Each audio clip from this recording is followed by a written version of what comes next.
Welcome to French Week on the Elias Macko Show. Now, it was earlier this month when English Week became the biggest story in Quebec. A Quebec City CEGEP dared to celebrate the English language for a week, and the story ended up in Quebec's National Assembly, where politicians were outraged. Premier Legault said it was, quote, not a good idea. And Liberal MNA André Fortin said the event should be cancelled.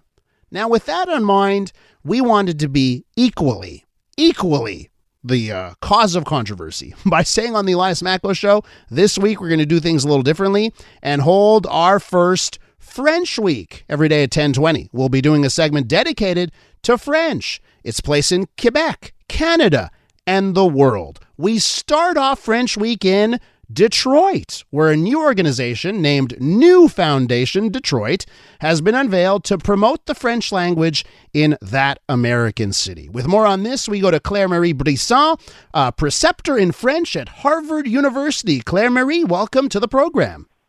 Thank you so much. It's a pleasure to talk to you. First things first, what is a preceptor? I can't say I've seen that title before. What is a preceptor? So imagine someone who wields power, right? No, it's someone who is in charge of a certain levels of courses at Harvard and is a professor of them. So I'm in charge of the intermediate and advanced courses at Harvard, and I'm a professor of them, and I have a wonderful cadre of teaching fellows and assistants. So I'd love to talk to you. I'm so happy we're starting off our French Week with you. I'd love to know, how is French doing south of the border? You know, it's incredible. I get this question a lot, and especially since the United States, I feel, is a very misunderstood country for its languages. The Center of French in North America has estimated that there are around 11 million French speakers on this side of the border, and that comes from census data. That comes from people who say that French may be a second language at home or a first language at home. And there are tons and tons of students now who realize that being in the United States, we're surrounded by two very large oceans. We're surrounded by so many different cultures here within our country. And I think they're prioritizing the learning of multiple languages. So we have had a huge interest in the French language, for example, at Harvard University from our students. It just increases. There are students knocking at our doors asking us to let them in, to open new sections. And this is not just at Harvard. This is really at every other university where I've taught in the United States, and also universities where my friends are currently. My mind is blown. You say there's 11 million French speakers in the United States. You know, Quebec, our population is 8.4 million. Most of that 8.4 speaks French. But it is an unbelievable number. I don't think a lot of people would have guessed that it was that high. Listen, I will ask you about Harvard University and the French there, but I do want to start off with this initiative, this group in Detroit. I saw you tweeting about it. I should note that your first tweet was in English, and then the follow-up was in French. I wonder what that says. Yeah. But tell me about what they're doing in Detroit. Yeah, so the New Foundation started first in Louisiana, and really what the New Foundation does is it wants to connect people who are Francophones within Louisiana. And French, absolutely, if you look at Louisiana, French is thriving, and it's really working within the community to rebuild itself. And so they created a cultural center, they created a creative studio, and they created a foundation for the Francophonie in Louisiana. And the coordinator in Detroit, since I don't live full-time in Detroit, even though I am a Michigander, her name is Melissa Peril, and she's originally from Quebec. She's lived in Detroit for 7 years, and she saw this momentum. The New Foundation in Louisiana saw this momentum. And, of course, being a Franco-Michigander, I'm well aware of this momentum. And the reason that we pitched this both in English and in French is that there are so many people in the region that speak French but have linguistic insecurity, that maybe don't think that their French is up to snuff, that don't really say, oh, I'm a French speaker, even though they are. So when we wanted to come together, we wanted to create this as something that was announced both in English and in French. And for me, it was very important to underline the English as the first language I was using there, because it is in the United States, it is in Michigan, and principally our communities in Metro Detroit speak English to one another. But I was surrounded growing up by people who spoke Tamil, who spoke Arabic, who spoke Romanian, who spoke Russian, who spoke French, who spoke all languages that you could possibly imagine. And it's revealing that linguistic diversity in English and then through French that really can connect us. We are with Claire-Marie Brisson from Harvard University talking about how French is doing south of the border as we kick off French Week on the Elias Macko Show. Claire-Marie, the premier of this province at times has lamented his worry that Quebec becomes Louisiana, like the French language in Quebec. It turns out how it is in Louisiana. How hard do you have to fight, in order to revitalize French in Detroit or in Louisiana, New Orleans, let's say? How hard is that fight? It's a very hard fight, and it's funny that you're bringing that up. We're actually reading about what happened, what the premier said with my students in a class called Discovering the French Language in North America. And my students were notably kind of shocked by that comment because what happened in Louisiana is a completely different scenario than what has happened in Quebec. In Louisiana, as an example, up until 1968, students were told that they could not speak French on school grounds. They were really deterred from speaking the French language. There were initiatives that really tried to efface the French presence within that state. And that's not just for the state of Louisiana. If you look at the history of the state of Maine, completely separate geographically from Louisiana, there were similar initiatives. So when I hear things like that, I realize that, the fight is a little bit different here. We don't have official languages here. We don't have the protection of those languages because there is no official language in the United States. However, a state like Louisiana has chosen to protect the French language, and they now have a Council for the Development of French in Louisiana called CODEFIL.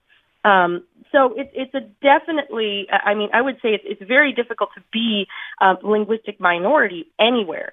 But it's dually difficult if you don't have the, official structure or official framework to support those languages. And so with things like the new foundation, we're able to launch collaborative agreements between people who speak French, between people who are really interested in protecting and also allowing for people to explore the French language in the United States. And so I'm a part of a membership. There's Sean Gordon, who is a Franco-Michigander. There's Mamba Hamasi, who is actually the owner of a restaurant, Baobab Fair, where we had our first meeting.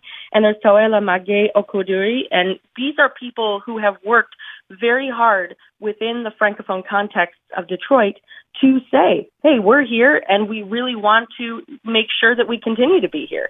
I have a text message, Claire-Marie, from a listener. Nick writes me, Elias, just for fun, could you pronounce Detroit comme il faut, as Nick puts it there? And I'd be remiss if we didn't talk about Detroit for a second here. And of course, it was settled in 1701 by French colonists. So let's talk a little bit about the history of Detroit, and maybe if you could tell us a little bit more about how the story of Detroit is similar to other U.S. cities. Absolutely. So Detroit's an interesting city. It, as you said, was settled by the French. And if you look at Detroit, Detroit actually sits geographically north of Canada. To go to Windsor, you have to go a little bit south. Detroit was, at the time, a place of settlement. It wasn't a place that really was ever seen as being a permanent settlement, simply because the people who came to Detroit were creating forts, they were creating trading posts. But trading posts were very fluid places. They were places of exchange and commerce and trade, and depending on the needs of the community, could move. But it was only after that you have more interest in Detroit. You have more industrial interest in Detroit, as we know, Detroit being a real industrial capital, industrial center, especially at the heart of the Midwest and at that juncture point between the United States and Canada, that you see Detroit really start to explode. And interestingly enough, if you look at the geography of Detroit, if you look at the downtown center, the oldest part of Detroit, it's actually created, it's geographically laid out the same way as Washington, D.C. And that there is actually a reason for that. There was an architect and city planner whose name was L'Enfant, who wanted to create a web system for the city of Detroit. And so the city center, if you're familiar with Washington, D.C., looks a lot like DuPont Circle, all these circles.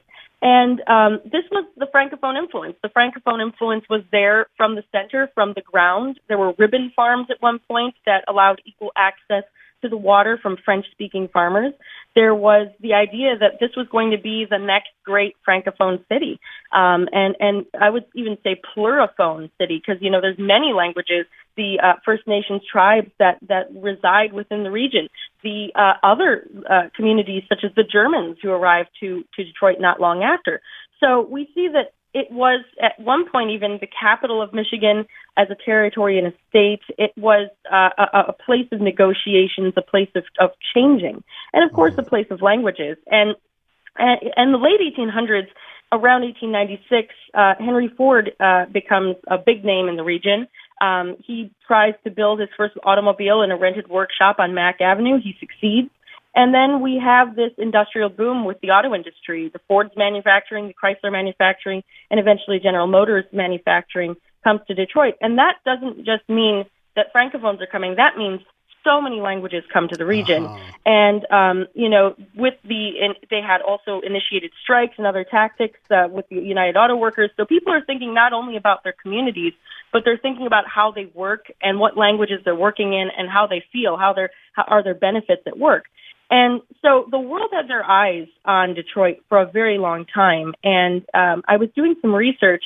It turns out that there was a very large French language publication, a newspaper publication in the region called Le Moniteur Français, which helped unite French speakers. And French speakers in Detroit in the 20th century were from everywhere. They weren't just French Canadians. They were French speakers from Europe. They were French speakers from Africa. They were French speakers from the Caribbean.